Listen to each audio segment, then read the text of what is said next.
Il est 8h13 sur Europe 1. Votre invité, Sonia Mabrouk, est députée communiste du Puy-de-Dôme et président du groupe GDR NUPES. Bienvenue sur Europe 1 et bonjour André Chassaigne. Bonjour Sonia Mabrouk. C'est la première fois sur Europe 1 d'ailleurs que je vous reçois. Oui, c'est la première fois. Avant, dans une vie antérieure à Public Sénat, mais c'est vieux tout ça. Évidemment, on va parler de ce qui est nouveau, l'actualité. On vous a vu hier, vous étiez devant les grilles de l'Élysée. J'ai précisé qu'Elisabeth Borne poursuit ses consultations à Matignon, mais vous avez préféré, André Chassaigne, avec d'autres élus de gauche, remettre un courrier au président de la République, enfin plutôt à son directeur de cabinet, parce que le président n'était pas là. Mais pourquoi, André Chassaigne, ne pas être allé dire à la Première ministre le contenu de cette lettre? Non, mais écoutez, je suis pas un perdreau de l'année quand même. Hein. C'est-à-dire, elle nous invite pour discuter de quoi? Elle dit qu'on ne doit pas discuter de la loi retraite. On va discuter de quoi? On va discuter de l'agenda parlementaire. Nous, on estime que le sujet, c'est toujours la retraite. Celui qui est aux manettes, c'est le président de la République. J'ai eu une expression un peu malheureuse qui a choqué d'ailleurs Elisabeth Borne. J'ai dit, il a intervenu plusieurs fois, il a eu une émission télévisée. Nous, on préfère aller voir l'ingénieur que d'aller voir les mécanos. Oh, c'est pas un peu...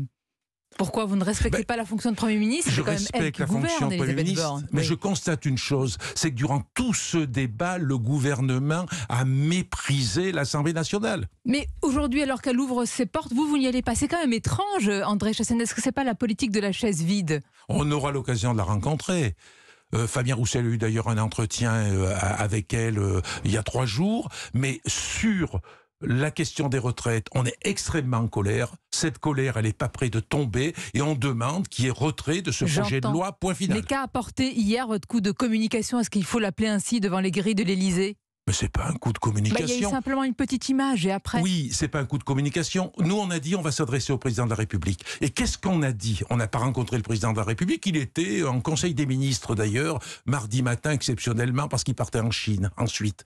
Nous, ce que l'on a dit, c'est que le président de la République doit prendre ses responsabilités. Et que s'il retire ce projet de loi, ou s'il organise un référendum, ça ne sera pas une capitulation, ça ne sera pas se déshonorer, ça sera au contraire se grandir. Ah oui, voilà ce que l'on a dit. Vous lui promettez de sortir par le haut s'il vous écoute, en gros. C'est exactement ça. C'est-à-dire, s'il redonne la parole aux Français par voie de référendum aussi, et qui retire d'abord son projet de loi, je pense qu'il en sortira grandi, il ne sera pas humilié du tout. On va en parler, André Chassaigne, sur la réforme, mais d'abord quand même sur votre stratégie. Les écologistes et les socialistes sont allés à Matignon, et vous, non. Bref, chacun a sa stratégie.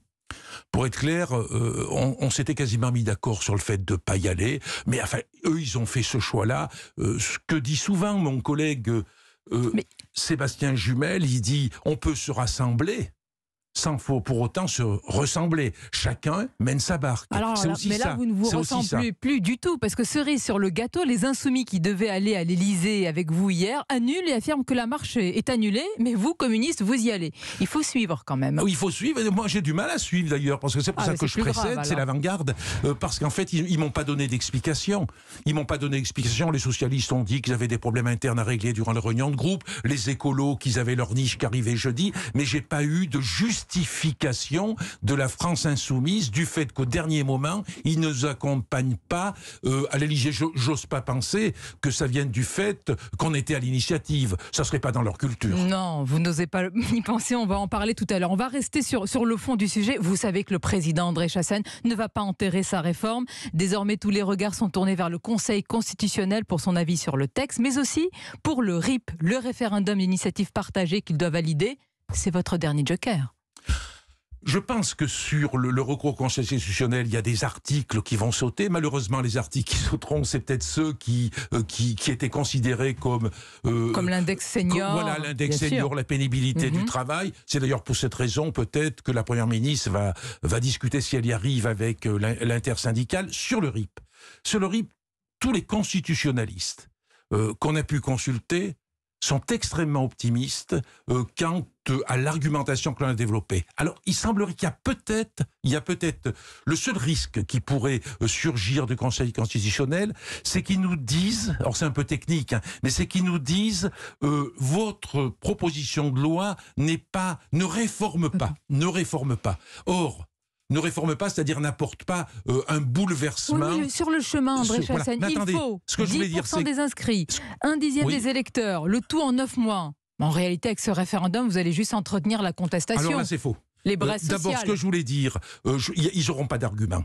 Je pense qu'il y a le précédent d'ADP. Je pense qu'il n'y aura pas d'argument au niveau du Conseil constitutionnel pour effectivement rejeter. Alors, je reviens à la collecte. La collecte, 4,8 millions. Mais vous imaginez le bouillonnement démocratique que ça va être, que vous ayez les syndicalistes, que vous ayez les politiques, des associatifs, des citoyens qui fassent du porte-à-porte, qui aillent sur les marchés, dans les ateliers. On va en quelque sorte surfer sur ce mécontentement populaire. 4,8 millions en 9 mois. Oui, on les aura. J'espère qu'on les aura avant. Il y a un tel mouvement dans le pays. Si on quadrille le pays, si on part ensemble, avec les syndicalistes, avec les organisations politiques, avec tous ceux qui sont opposés à ce projet de loi, moi je fais le pari qu'on n'aura pas besoin d'autant de temps. Et ce que je souhaite, c'est que très très rapidement, pourquoi pas avant l'été, qu'on puisse avoir les 4 800 000 signatures, parce qu'on est dans le train avance, le mécontentement populaire est là, il est là le mécontentement populaire. Et vous faites ce pari sur Europe 1 ce matin, peut-être avant l'été, de réunir parce que je pense que ça va être un mouvement considérable. Et qu'est-ce que vous répondez à ceux qui disent mais en fait vous n'avez plus de porte de sortie vous-même d'ailleurs dans l'opposition et vous voulez entretenir justement cette contestation soufflée sur les braises sociales? Mais bien sûr. Ah bon? Ah mais quelle fierté j'ai d'être un souffleur, de souffler sur les braises sociales et de dire surtout, on a dans ce pays quelque chose d'extraordinaire, c'est une intersyndicale qui tient le coup, On n'a jamais vu ça, ce qui se passe aujourd'hui. D'ailleurs, entre les communistes et Madame Sophie Binet, désormais à la tête de la CGT, c'est un chemin qui commence ou qui se poursuit, vous la connaissez bien? Non, je la connais pas, mais vous savez, nous on respecte. C'est-à-dire que c'est fini la période où le Parti communiste tirer les ficelles de la CGT depuis longtemps. Maintenant, c'est la CGT qui tire la ficelle. C'est fini depuis longtemps. Non, je pense que la CGT est suffisamment majeure, responsable pour ses orientations. Je me félicite qu'après un congrès qui a été un peu mouvementé, j'y étais allé à l'ouverture le lundi après-midi avec Fabien Roussel. C'est vrai que c'était quand même pas mal bouleversant, quoi. C'était très animé. Et le fait qu'il sorte par le haut de cette façon, j'en suis très, très heureux. Bon, André Chassaigne, pour ceux qui nous écoutent ce matin, peut-être certains qui vous découvrent, vous ne faites pas dans la langue de bois. Donc la question est directe. La NUPES, c'est fini, terminé, capoute? Ah non. Non, je sais que mon ami et camarade Fabien Roussel a parlé, je ne sais pas quel mot il a employé, qui était dépassé. Dans l'Express, le patron du Parti communiste Fabien Roussel dit « La NUPES est dépassée, il faut rassembler bien au-delà ». Cette coalition politique des partis de gauche, vous avez vu les réactions que ça a provoqué, y compris chez les Insoumis? Quelle violence quand même. Non mais voilà, moi je pense que, est-ce que le mot dépassé est le mot juste? Moi j'aime toujours le mot juste. Alors quel est-il? Je suis à la recherche. Eh bien, je dirais que la NUPES est un mouvement continuel. C'est-à-dire, on ne va pas être enfermé dans des murs. Là, vous faites de la langue de bois. Non, je vais vous citer un exemple. Vous avez travaillé au Sénat, voilà, Public Sénat. Eh bien, le fait que sur les retraites, à l'initiative d'ailleurs de Fabien Roussel, on ait pu faire travailler les 3 groupes de gauche du Sénat et les 4 groupes de l'Assemblée nationale, ça montre qu'il y avait des murs à faire sauter. On a commencé à travailler de cette façon. Et je pense qu'il y a à gauche, attention, je pèse mes mots, pour pas me faire insulter ensuite. Je pense qu'il y a à gauche, quand même, André Chassaigne, je pense qu'il y a à gauche possibilité d'élargir, de ne pas rester enfermé. Vous avez tellement fait sauter les murs qu'il n'y a plus de maison commune à gauche. C'est plus une coalition, c'est un puzzle aujourd'hui, la NUPES, qui ne s'emboîte pas d'ailleurs. Vous voulez que je fasse un peu d'histoire? Quand on regarde l'histoire de la gauche dans notre pays, ça a été souvent « je t'aime moi non plus ». Et rappelons les mots que pouvait avoir, par exemple, Maurice Thorez avec Léon Blum.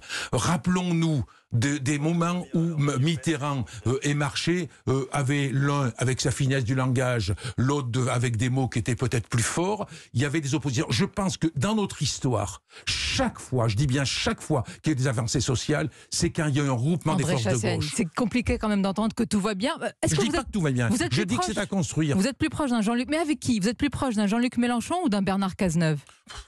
Moi, je ne suis pas dans cette approche-là. Monsieur Fabien Roussel a rencontré Monsieur Cazeneuve. Je ne suis pas dans cette approche-là. Ce que je dis, c'est que si un jour on veut être au pouvoir, il ne faut pas qu'on reste enfermé à quelques-uns. Il faut qu'on élargisse au maximum avec des forces de gauche qui ne sont pas forcément dans la NUPES. Je ne dis pas que c'est Cazeneuve. Oui. Eh ben, vous avez par exemple... Mais la gauche responsable, c'est qui? C'est Jean-Luc Mélenchon ou Bernard Cazeneuve? Quand vous écoutez les deux discours... La gauche responsable, c'est la gauche unie. La gauche responsable, c'est la gauche unie. Derrière la gauche unie, c'est la gauche qui ouvre à davantage que être enfermée aujourd'hui uniquement entre les quatre groupes NUPES de l'Assemblée nationale. Ça s'est fait avec les groupes du Sénat et ça peut s'élargir encore. Mais qui est le chef d'orchestre des Insoumis aujourd'hui? Qui les mène à la baguette? Qui dit ce qu'il faut faire? Qui est le chef? C'est Jean-Luc Mélenchon. C'est votre chef en réalité? Moi, là, vous me provoquez en sachant très bien que c'est complètement exclu. Bien évidemment, on n'a pas de chef au niveau des quatre groupes de la NUPES. On discute entre nous, comme ça a été le cas hier soir. On discute entre nous et on ne va pas chercher nos ordres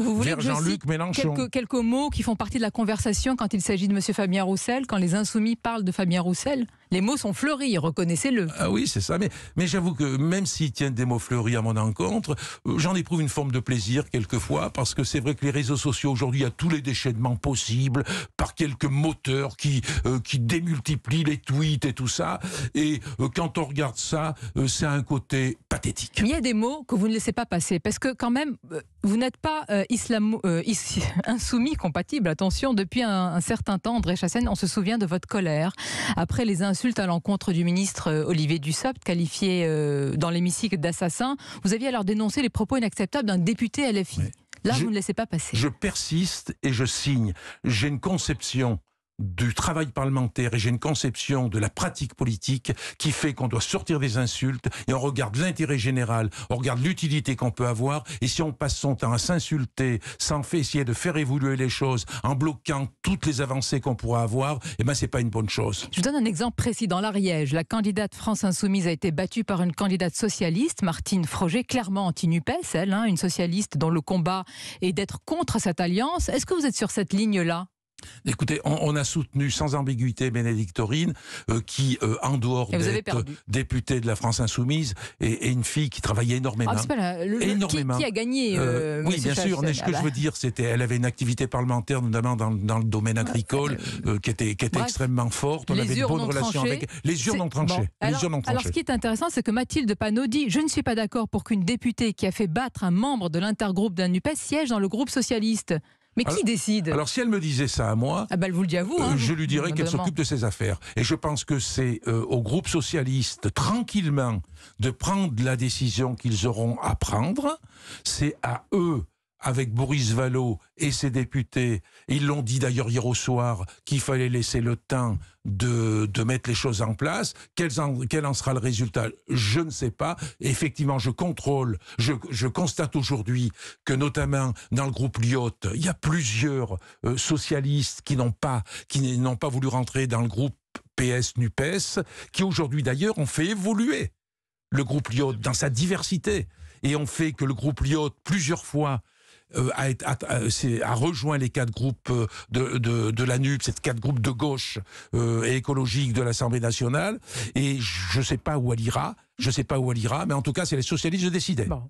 À bon entendeur, comment pourrez-vous définir pour conclure, André Chassaigne? Est-ce qu'on pourrait dire un député, mais n'y voyez pas, au contraire, c'est noble, un député à l'ancienne, très enraciné, très ancré dans son territoire? Je me définis comme ça. Je me définis comme un député à l'ancienne à deux niveaux. D'une part, au niveau du travail que je fais sur le territoire avec tous les élus, quelle que soit la sensibilité politique, avec aucun sectarisme, parce que j'essaie d'être utile aux gens de mon pays, ça c'est une chose. Et au niveau de l'Assemblée nationale, j'estime que je suis à l'Assemblée nationale pour être utile.